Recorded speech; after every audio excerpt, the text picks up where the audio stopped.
अस्सलाम वालेकुम दोस्तों, उम्मीद करता हूँ कि आप सब खैर खैरियत से होंगे और लॉकडाउन के दौरान आप हिफाजती तदबीर को अपनाते हुए अपना और अपने घर वालों का ख्याल रख रहे होंगे। जैसा कि लॉकडाउन ने हमें फ़ल्कियात को सीखने का बेपनाह मौका फ़राहम किया, इसी तरह लॉकडाउन के दौरान एक और फ़ल्कियाती तारीख़ का अनोखा वाक़या होने जा रहा है। अनोखा वाक़या मैं इस वजह से कह रहा हूँ क्योंकि ऐसा वाक़या अमूमन दहाइयों के बाद होता है। जी, जैसा कि आपको मालूम है कि 21 जून को इतवार वाले दिन सुबह तकरीबन 11 बजे के आसपास पाकिस्तान के अंदर सूरज ग्रहण देखने को मिलेगा। और ऐसा सूरज ग्रहण पाकिस्तान के अंदर अगर आपने इस मरतबा मिस कर दिया तो ये 2034 के अंदर आप नेक्स्ट टाइम इस तरह का सूरज ग्रहण देख सकेंगे। ये सूरज ग्रहण इंपॉर्टेंट क्यों है? इसकी वजह यह है क्योंकि ये एनुलर सोलर इक्लिप्स है। सोलर इक्लिप्स तकरीबन 3 तरह के होते हैं। एक होता है टोटल सोलर इक्लिप्स, एक होता है एनुलर सोलर इक्लिप्स और तीसरा जो है वो पार्शियल सोलर इक्लिप्स होता है। पार्शियल सोलर इक्लिप्स अमूमन दुनिया के अंदर देखा जाता है। हम साल के अंदर तकरीबन 2 इक्लिप्स देखते हैं जिनमें अमूमन पार्शियल सोलर इक्लिप्स भी होते हैं। पार्शियल सोलर इक्लिप्स के दौरान जो चाँद है वो सूरज को मुकम्मल नहीं ढांप पाता बल्कि थोड़ा सा ढांपता है और सूरज का ज़्यादा हिस्सा या थोड़ा बहुत हिस्सा जो है वो हमें दिखाई दे रहा होता है, जिसकी वजह से मुकम्मल अंधेरा नहीं हो पाता। जबकि एनुलर सोलर इक्लिप्स के दौरान चूँकि आपको मालूम है कि चाँद का मदार इस तरह से है कि ये कभी ज़मीन के करीब होता है और कभी दूर होता है। तो जब कभी चाँद ज़मीन से दूर हो और उस दौरान वो ज़मीन और सूरज के दरमियान से गुज़र रहा हो तो चाँद का साइज़ सूरज के साइज़ से थोड़ा सा छोटा हमें दिखाई दे रहा होता है, जिसकी वजह से चाँद मुकम्मल तौर पर सूरज को नहीं ढांप पाता और एनुलर सोलर इक्लिप्स होता है, जिसको हम रिंग ऑफ फायर के नाम से भी जानते हैं। इस दौरान सूरज जो है उसके किनारे जो हैं हमें दिखाई दे रहे होते हैं। जबकि टोटल सोलर इक्लिप्स के दौरान चूँकि चाँद ज़मीन के करीब होता है, जिसकी वजह से वो देखने में सूरज से भी बड़ा दिखाई दे रहा होता है। इस दौरान अगर चाँद सूरज के सामने से गुज़रता है तो हमें मुकम्मल तौर पे सूरज को ढांप लेता है और हमें ज़मीन पर अंधेरा छाता हुआ दिखाई देता है। याद रखिएगा, जब ऐसा टोटल सोलर इक्लिप्स होता है यानी जब अंधेरा छा जाता है तो उस दौरान हम सूरज को आम आँख से देख सकते हैं, लेकिन जो इतवार वाले दिन एनुलर सोलर इक्लिप्स होने वाला है या जो पार्शियल सोलर इक्लिप्स होता है, इसको हम कभी भी आम आँख से नहीं देख सकते। उसकी वजह यह है कि हमें मालूम है कि हमारी आँखों के अंदर दर्द को महसूस करने वाले रिसेप्टर्स नहीं होते। तो अगर आप सूरज को देखेंगे तो आपको इल्म ही नहीं हो पाएगा कि आपकी बीनाई चली जाएगी और आपकी आँख चल जाएगी। तो जिसकी वजह से जितने भी माहिरीन हैं वो सूरज ग्रहण को देखने से मना करते हैं। टोटल सोलर इक्लिप्स के दौरान भी माहिरीन ये कहते हैं कि आपको इल्म होना चाहिए कि ये अंधेरा कितनी देर तक मौजूद रहेगा, यानी जो चाँद की डिस्क है ये कितनी देर तक सूरज के सामने रहेगी, 1 मिनट रहेगी, और जिस वक्त वो हो सिर्फ उसी दौरान आप उसको देखें, इसके अलावा आप ना देखें। इसके अलावा एक और चीज़ जो अमूमन पूछी जाती है वो ये पूछी जाती है कि जो अगर चाँद ज़मीन के गिर्द घूम रहा है तो हर महीने जो है सूरज ग्रहण क्यों नहीं लगता? हमें पता है कि सूरज ग्रहण हमेशा उस वक्त लगता है जब नए चाँद की पैदाइश हो रही होती है, यानी जब चाँद अपना महीने का साइकिल कंप्लीट करके सूरज को क्रॉस कर रहा होता है तो उस दौरान सूरज ग्रहण लगता है। तो फिर ये साल में 2 मरतबा क्यों लगता है? इसके मुतालिक माहिरीन की ये राय है कि चूँकि चाँद का जो मदार है अगर आप उसको देखें तो वो 5 डिग्री तक टिल्ट हुआ है ज़मीन के गिर्द, जिसकी वजह से क्या होता है कि अमूमन चाँद या तो कभी कभार ज़मीन से ऊपर होता है, कभी कभार ज़मीन से नीचे होता है, जिसकी वजह से उसका साया कभी ज़मीन से ऊपर पड़ रहा होता है, कभी ज़मीन के नीचे पड़ रहा होता है। जब भी पहली का चाँद होता है तो उसका साया ऐन ज़मीन पे अमूमन नहीं पड़ रहा होता, लेकिन साल में जब ज़मीन आपको मालूम है कि सूरज के गिर्द घूम रही है तो साल के अंदर 2 मकामात पे ज़मीन जब ऐसे हैं जहाँ पे जब ज़मीन पहुँचती है तो ऐन जो चाँद है वो सूरज के सामने से गुज़रता है, यानी चाँद ज़मीन और जो सूरज है ये एक ही लाइन में आ जाते हैं, जिसकी वजह से जो चाँद है उसका साया ज़मीन पर पड़ता है। इसी वजह से जिस महीने सूरज ग्रहण लगेगा उसी महीने चाँद ग्रहण भी लगता है, क्योंकि उसी महीने जो चाँद है वो घूम के जब ज़मीन के पीछे आता है तो वो ऐन ज़मीन के साए में थोड़ी देर के लिए आ जाता है, जिसकी वजह से हमें लूनर इक्लिप्स देखने को मिलता है। सोलर इक्लिप्स के दौरान एक और मज़हर जो फ़ल्कियात दानों ने कैप्चर किया है वो बड़ा इंटरेस्टिंग है। जैसा कि हमें मालूम है कि जब 14वीं का चाँद होता है तो उस दौरान चाँद मुकम्मल दिखाई दे रहा होता है और उसकी रोशनी ज़मीन पर यानी चांदनी ज़मीन पर पड़ रही होती है, और ये इतनी तेज़ होती है चांदनी के इसके अंदर आप अपना साया भी ज़मीन पर पड़ता देख सकते हैं। तो क्या जो अब हमें मालूम है कि जो ज़मीन है वो चाँद से कई गुना बड़ी है, तो तो क्या ज़मीन भी रिफ़्लेक्ट करती है सूरज की लाइट चाँद के ऊपर? तो चूँकि हमें मालूम है कि जब चाँद जैसा हम ज़मीन पे रहते हुए चाँद के फेसेस देख रहे होते हैं, इसी तरीके से अगर हम चाँद पे मौजूद होंगे तो हम ज़मीन के फेसेस देख रहे होंगे। लेकिन ये होगा कि ये उलट होगा। जब यहाँ पे हम पहली का चाँद देखते हैं, तो अगर हम चाँद पे मौजूद होंगे तो उस वक्त हमें ज़मीन 14वीं के चाँद की तरह मुकम्मल दिखाई देगी। तो जब सूरज ग्रहण हो रहा होता है तो उस दौरान अगर हम चाँद के ऊपर मौजूद होंगे तो हम ज़मीन का जो है ब्लूइश ग्रे कलर की जो लाइट की रिफ्लेक्शन है, जिसे हम यहाँ पे हम चाँद की जो है चांदनी कहते हैं, तो इसी तरीके की जो ज़मीन की लाइट है वो हमें चाँद की सतह पे पड़ती दिखाई देती है। ये हमें कैसे मालूम है? एक तो हम मुख्तलिफ अपोलो मिशंस हमने भेजे, हमने चाँद पे कदम रखा, लेकिन हम किसी भी ऐसे मौके के ऊपर चाँद पे नहीं गए जब वहाँ से ज़मीन मुकम्मल गोल रोशन दिखाई दे रही हो। तो फिर हमें ये कैसे मालूम है? बहुत से फल्कियात दानों ने जो सूरज ग्रहण के दौरान जब तस्वीर खींची चाँद की, जब टोटल सोलर इक्लिप्स हुआ तो उस दौरान जब चाँद की तस्वीर खींची तो उन्हें ज़मीन का जो साया था, ज़मीन का जो रिफ़्लेक्शन, जो उसने साया तो नहीं कहना चाहिए बल्कि जो ज़मीन की जो रिफ़्लेक्शन थी ब्लूइश ग्रे रंग की, वो चाँद की सतह पे पड़ती दिखाई दी, और जिसकी वजह से हमें मालूम है कि ज़मीन भी सूरज की लाइट को रिफ़्लेक्ट कर रही होती है और ये ब्लूइश ग्रे लाइट होती है। इसके बाद एक और सवाल पैदा होता है कि जब हम दूसरे सियारों की तरफ जाएंगे तो क्या वहाँ पे हम कभी चाँद ग्रहण देख सकेंगे या नहीं?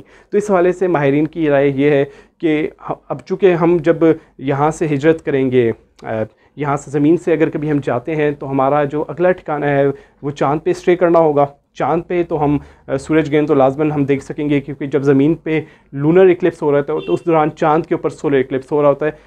लेकिन अगर हम यहाँ से जब मार्स पे जाएंगे आज से 5-10 साल बाद या 15-20 साल बाद, वैसे तो 2024 के अंदर एक मिशन एक्सपेक्टेड है, अगर सब कुछ नॉर्मल रहा और सब कुछ रूटीन के मुताबिक होता रहा तो यकीनन हम लोग मरीख पे जाएंगे और वहाँ पे हम डेरा डालेंगे। तो क्या मरीख के ऊपर हम सूरज ग्रहण देख पाएंगे? तो इस मुतालिक माहिरीन की राय है कि नहीं, हम वहाँ पे सूरज ग्रहण नहीं देख पाएंगे, क्योंकि जो मरीख के 2 चाँद हैं वो दोनों के दोनों इंतहाई छोटे हैं।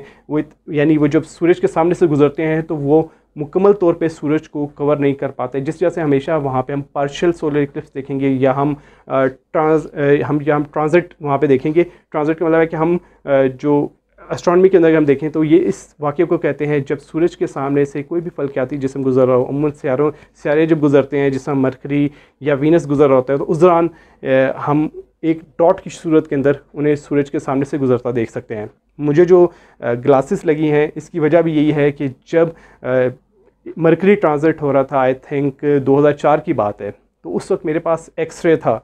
एक्सरे के ज़रिए मैंने ये वाक़या देखना चाहा, तो मुझे नहीं मालूम था कि मतलब मैं एक्सरे से देख रहा हूँ तो एक्सरे जो है हार्मफुल रेस को नहीं रोक पाता सूरज की, जिसकी वजह से मेरी नज़र कमज़ोर हो गई और मुझे ऐनक लगी। ये उस वाक़े की यादगार के तौर पे भी है। तो अब इस चीज़ से हमें एक और बात सीखने को मिलती है कि क्या हम एक्सरे शीट के ज़रिए सूरज ग्रहण को देख सकते हैं? तो माहिरीन इससे सख्ती से मना करते हैं कि आप एक्सरे शीट के ज़रिए सूरज को नहीं देख सकते और सोलर इक्लिप्स के दौरान भी नहीं देख सकते। अच्छा, एक बात जो बड़ी ही मिसकंसेप्शन फैलाई जाती है कि शायद सूरज ग्रहण के दौरान कोई ख़तरनाक शुआएँ जो हैं सूरज के अंदर से निकल रही होती हैं, जिसकी वजह से उसे देखना मना है। हालांकि ऐसी बात नहीं है, सूरज हर वक्त ही ख़तरनाक शुआएँ खारिज कर रहा होता है। तो अल्ट्रा वायलेट रेस जो हैं हमारी आइज़ के लिए इंतहाई ख़तरनाक है, तो ये सूरज हर वक्त खारिज कर रहा होता है। लेकिन सूरज ग्रहण के दौरान चूँकि ये एक अनहोना वाक़या होता है, जिसकी वजह से बहुत से लोग इसको आम आंख से देखने की कोशिश करते हैं। डोनाल्ड ट्रंप साहब जो हैं वो भी एक मरतबा इसकी ट्राई कर चुके हैं, जिसकी वजह से उन पर काफ़ी तनकीद भी हुई कि उन्होंने ये क्या हरकत की है। तो जब सूरज ग्रहण हो रहा होता है तो उस दौरान चूँकि बहुत से लोग एक अनयूजुअल वाक़या होता है वो उसे आम आंख से जल्दी में देखने की कोशिश करते हैं, जिसकी वजह से माहिरीन उस दौरान सख्ती से मना कर रहे होते हैं, क्योंकि सूरज की अल्ट्रा वायलेट रेडिएशंस जो हैं वो हमें ना दिखाई देने वाली रेडिएशंस है, और जब वो हमारे आँख के रेटिना पे पड़ती हैं तो वो उसको जला देती हैं। तो या तो टेम्परेरी ब्लाइंडनेस हो सकती है या परमानेंट ब्लाइंडनेस भी हो सकती है, अंधापन हो सकता है हमेशा के लिए। इसके अलावा इसके लिए सोलर ग्लासेस उम्मूमन मिलती हैं। मुझे जो है उमैर साहब हैं जो फेसबुक पे एक पेज रन करते हैं रुयत हलाल कमेटी के हवाले से, मतलब वो ऑफिशियली पेज नहीं है लेकिन वो रुयत हलाल की अपडेट्स उस पर शेयर कर रहे होते हैं। मैं पेज का लिंक नीचे शेयर करूँगा। उन्होंने मुझे एक सोलर ग्लासेस गिफ्ट की हैं जो मुझे आज कल में मिल जाएंगी। तो अगर मिलती है मैं इंशाल्लाह एक और वीडियो बना के आपको दिखाऊंगा कि होती कैसी हैं। तो उसके ज़रिए आप सूरज ग्रहण या आप आम तौर पे भी सूरज को देख सकते हैं, लेकिन इसमें एहतियात की ज़रूरत होती है कि हमें पता है कि जो सोलर ग्लासेस होती हैं इस पे कोटिंग हुई होती है, जिसकी वजह से जितने भी माहिरीन हैं वो ये कहते हैं कि आप ये चेक कर लें कि उस पर किसी किस्म के स्क्रैच तो नहीं आए हुए उसके शीशों पे। अगर किसी किस्म के स्क्रैच आए हुए हैं तो आप उसको सूरज देखने के लिए यूज़ नहीं कर सकते, क्योंकि अल्ट्रा वायलेट रेडिएशंस उसके अंदर से पास हो सकती हैं। और अमूमन सोलर ग्लासेस के ऊपर एक्सपायरी डेट भी मेंशन होती है कि ये 3 साल के लिए या 5 साल के लिए यूजेबल हैं, उसके बाद वो एक्सपायर हो जाती हैं। अगर कोई एक्सपायरी डेट उस पर मेंशन नहीं है और उसके ऊपर कोई स्क्रैचेस नहीं हैं तो आप उनको जब तक चाहें आप यूज़ कर सकते हैं। लेकिन इस ज़मन में ये एहतियात करनी पड़ती है कि उस पर अगर किसी किस्म के स्क्रैचेस मौजूद हैं तो हम उसको बिल्कुल यूज़ नहीं कर सकते। इसके अलावा सूरज ग्रहण के हवाले से एक बहुत ज़्यादा मिसकंसेप्शन जो पाकिस्तान इंडिया के अंदर पाई जाती है वो ये है कि हामला ख़वातीन को बाहर नहीं निकलने दिया जाता। अमूमन ये कहा जाता है जी सूरज ग्रहण है या चांद ग्रहण है तो उन्हें घर में बंद कर दिया जाता है, या आप जी एक जगह पे जहाँ पे आप खड़ी हैं वहाँ पे खड़ी रहें, या आप सो रही हैं तो सोती रहें। तो ये जो मिसकंसेप्शन है इसकी इस्लाम ने भी सख्ती से ममानियत की है। इस्लाम ने मना किया है कि जो सूरज ग्रहण है इसको किसी भी मिसकंसेप्शन से ना जोड़ा जाए, इसको किसी की मौत से या किसी दूसरे वाक़यात से ना जोड़ा जाए, क्योंकि अमूमन पहले ज़माने में ये सोचा जाता था कि जो सूरज ग्रहण या चांद ग्रहण लग रहा है तो इस दौरान ये एक थॉट था कि भाई शायद खुदा हमसे नाराज़ है, जिसकी वजह से जो हमला ख़वातीन हैं उनको स्पेशली मना किया जाता था, ये सोचा जाता था कि शायद शैतानी क़ुव्वतें हावी हो चुकी हैं ज़मीन पर, जिसकी वजह से जो हमला ख़वातीन हैं उनको रोका जाता था कोई भी काम करने से, छुरी उठाने से और इस तरह की जो बातें थी। तो अब हम साइंस के ज़रिए जान चुके हैं और इस्लाम के ज़रिए हम जान चुके हैं कि ये जो बातें हैं ये सारी की सारी झूठ पर मबनी है। लिहाजा इस चीज़ का आपने एहतियात करना है कि अगर कोई इस टाइप के वहम में कोई अगर शख्स मुब्तला है, कोई खातून मुब्तला है, तो आप उनको लाजमी ये एक्सरसाइज करवाएं कि भाई सूरज ग्रहण के दौरान जो भी उनको करने से मना किया गया उन्हें क्या आप ज़रूर करें। इसमें कोई किसी किस्म की बात नहीं है, ये एक जाहिलाना दौर की ये एक याद है जो अभी तक हमारी माशरती रवायात के अंदर, हमारी सोच के अंदर, हमारी DNA के अंदर ये चीज़ें शामिल हैं। इसके अलावा एक और चीज़ जो सूरज ग्रहण के हवाले से हम देखते हैं कि जी जो बच्चे हैं, माजूर बच्चे हैं, उनको मिट्टी के अंदर दबा दिया जाता है और कि जी ये ठीक हो जाएंगे। और आज तक कोई ऐसा वाक़या हुआ नहीं है कि भाई कोई सूरज ग्रहण लगा हो और आपने मिट्टी में दबाया हो किसी बच्चे को और वो सही हो गया हो।